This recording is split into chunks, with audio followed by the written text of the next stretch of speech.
یہ کہیں قرآن میں ایسی بات ہے کہ میرے جو قریب لوگ ہیں ان کو ڈھونڈو، ان کی صحبت اختیار کرو، ان کے مرید ہو جاؤ؟ غوث، کتب، ابطال کا کوئی لفظ آپ صلی اللہ علیہ وسلم نے کبھی لیا ہو، قرآن میں موجود ہو، یہ ڈائریکٹو دیا ہو کہ ان کو ڈھونڈو اور ان لوگوں کے تھرو میرے قریب آؤ، یہ تمہیں میرے قریب کریں گے؟ کہیں کسی طریقے سے اس کی گنجائش نکلتی ہے؟ قرآن مجید نے صرف ایک بات کی ہے، کونوا مع الصادقین، سچے لوگوں کی ہمراہی اختیار کرو، ان لوگوں کی صحبت میں بیٹھو جو سچ بولتے ہوں، صداقت پر کھڑے ہوں۔ صداقت پر کھڑے ہونے کا کیا مطلب ہے؟ اگر میں خدا کے بارے میں کوئی دعویٰ کر رہا ہوں تو مجھے سچائی کا تقاضا یہ ہے کہ اس کی کتاب سے نکال کے دکھانا ہے۔ تو آپ مجھے بتائیے کہ اس کی کتاب کو الحمد سے والناس تک پڑھ جائیں، کسی ایک جگہ بھی یہ شائبہ قرآن پیدا کرتا ہے کہ یہ عام لوگوں کی توحید میں بیان کر رہا ہوں؟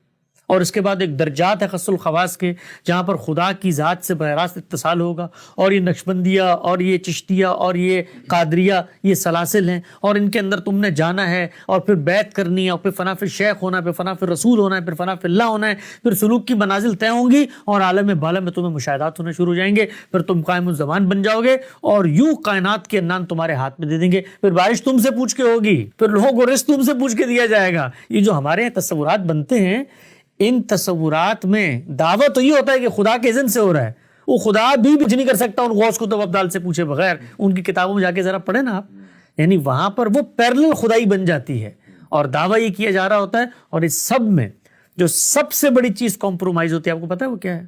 وہ رسالت مآب صلی اللہ علیہ وسلم کی ذات اور عقیدہ ختم نبوت ہے۔ اس کو جب پھر صوفیاء کے سامنے پیش کیا جاتا ہے تو وہ پتہ کیا کہتے ہیں؟ وہ کہتے ہیں کہ جب تم مجھے یہ باتیں بتاتے ہو نا کہ ختم نبوت ہو گیا ہے، کسارا ظہری، میری کمر ٹوٹ جاتی ہے۔ یہ ہماری تاریخ کے ایک بہت بڑے صوفی کا جملہ ہے جو بول رہا ہوں۔ وہ کہتے ہیں کسارا ظہری، میری کمر ٹوٹ جاتی ہے جب تم میرے سامنے یہ بات کرتے ہو، یعنی میں نہیں پہنچ سکتا اس مرتبے تک، میں اس مقام تک نہیں پہنچ سکتا۔ تو پھر وہ اس مقام تک پہنچتے ہیں، جب پہنچتے ہیں تو پھر پیغمبروں کو آنکھیں دکھاتے ہیں اور کیا کہتے ہیں؟ اے گروہ انبیاء، یا معاشر الانبیاء۔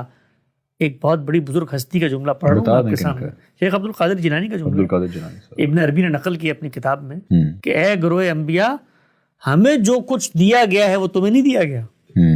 سوچے ذرا، تو معاملہ وہاں تک رکتا ہی نہیں ہے بھائی، تمہیں تو صرف نبی کا ٹائٹل دیا گیا ہے، تمہیں صرف نبی کا ٹائٹل دیا گیا ہے جو تم سوچ بھی نہیں سکتے، تم سوچ بھی نہیں سکتے۔ وہ کہتے ہیں موسیٰ تشریعی نبی تھے لیکن ساتھ ایک خضر بھی تھے جو غیر تشریعی نبی تھے، اور علم میں خضر تو باہر کے آگے تھے۔ ذرا سوچیں آپ، اور ہم لوگ کس جگہ پر کھڑے ہوئے ہیں؟ ہم اس دوسری جگہ پہ کھڑے ہوئے ہیں۔ تو یہاں سے نبوت جاتی ہے، رسالت جاتی ہے، آخرت جاتی ہے۔ آخرت جو ہے مطلب آپ سوچیں کہ میرے لیے دنیا میں جینے کی مہمیز کیا ہے، وہ آخرت کا تصور ہے یار۔ یہ سب ناہمواریاں، یہ سب کا سب ظلم جو اس دنیا میں ہو رہا ہے، میں کیوں صبر کرتا ہوں؟ اس لیے کہ آخرت ہونی ہے، ٹھیک ہے۔ اگر آخرت میں بھی فیصلے اس طریقے سے ہونے ہیں تو پھر تصور آخرت کہاں گیا؟ تو آخرت جل جاتی ہے۔ پھر شریعت جاتی، شریعت نے آپ کو حدود میں رکھا ہے۔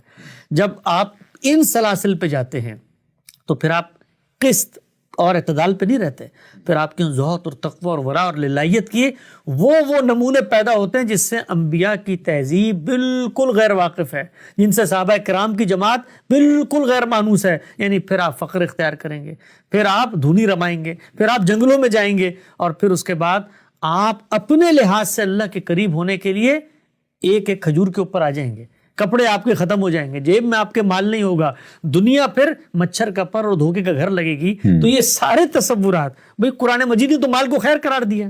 وہ کہتا ہے دنیا میں یہ تو میں نے پیدا ہی اپنے ماننے والوں کے لیے کیا ہے، زینتیں جو ہیں، یہ زینتیں، اور یہ ان کے عوض ان کفار اور غیر مسلموں کو مل جاتی ہیں، مسلمانوں یہ بنا میرے لیے۔ یعنی کہ یہ عقائد contradictory to what Quran is seeing. پورا کا پورا جو تصور ہے، اصل میں ایک سیڑھی آپ گئے نہیں، دین آپ کے ہاتھ سے سرکا نہیں۔